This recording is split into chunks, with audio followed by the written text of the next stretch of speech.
خطأنا الفادح هو أننا لم نتحالف مع خليه لنا ولد الرشيد من أجل أخذ الحكم الإسباني، من أجل أخذ الحكم الذاتي تحت الحماية الإسبانية. هو المشكل قضية أمور اجتماعية. البورجوازي الصحراوي خليه لنا ولد رشيد.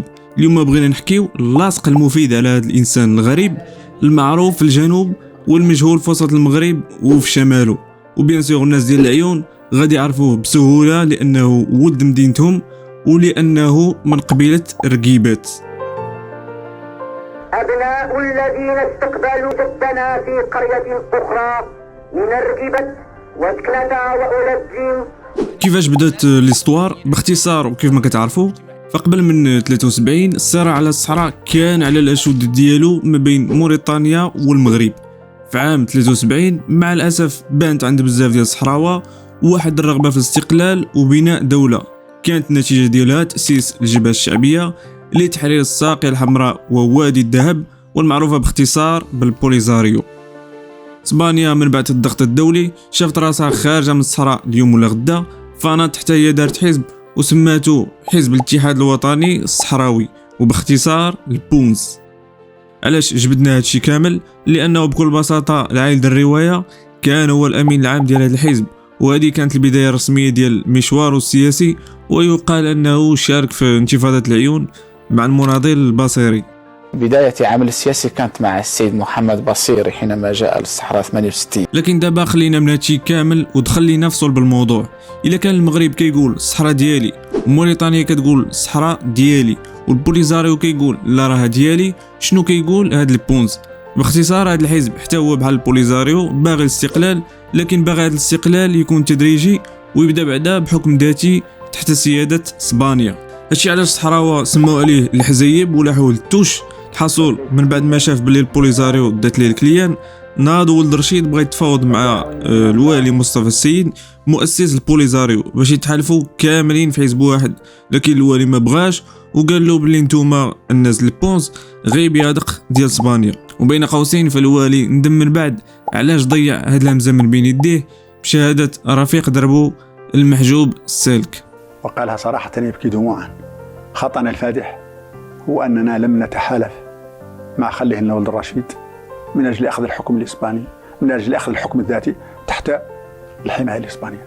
هذا هو الخطأ الرهيب، لأن خليه لنا ولد الرشيد التقى مع الولي في 1974 في نواكشوط من أجل على أن الجبهة تتوافق مع البونس من أجل يتوجهوا إلى الحكم الذاتي تحت الحماية الإسبانية، لكن الجبهة رفضت، وذلك الرفض يعتبره الولي خطأ فادح كلف الشعب الصحراوي الهجرة.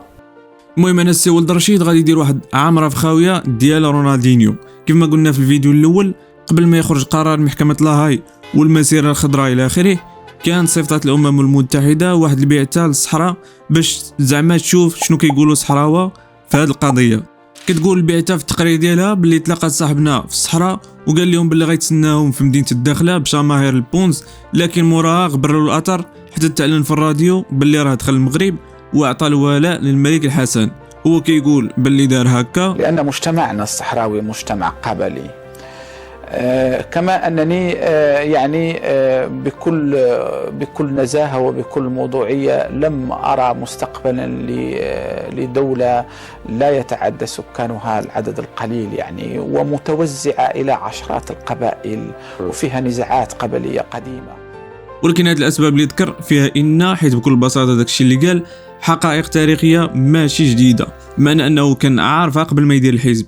زايد أن ملي تلاقاتو البعثة وهاد المرة في المغرب قال باللي داكشي اللي قال لهم الصحراء ما منه والو، يعني كان داير غير التقية، وباللي ما كانش عنده أصلا فكرة الاستقلال، وباللي هو دخل الحزب باش يحارب هاد الفكرة من الداخل.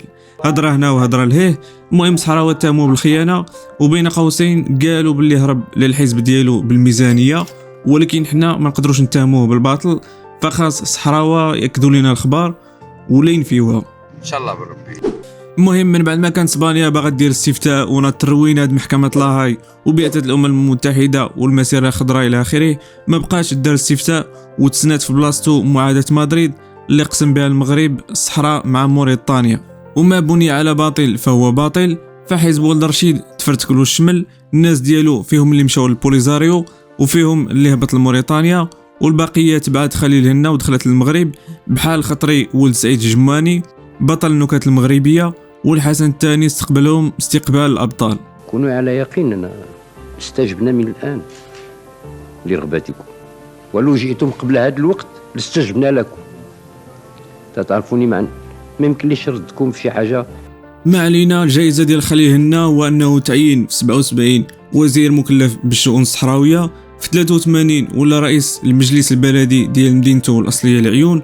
من مات الحسن الثاني في 99 خونا بانت له باللي ساعته بحال سالات، خصوصا ملي شاف باللي الملك محمد السادس ساس دريس البصري، فغبر شويه على الساحه السياسيه.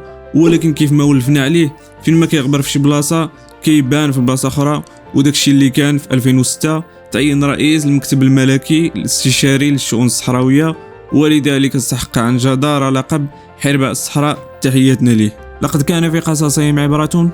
إلى عجبكم المحتوى ما تبخلوش علينا بلايك وبابوني. كان معكم العلام شخصيا، دوزو بخير.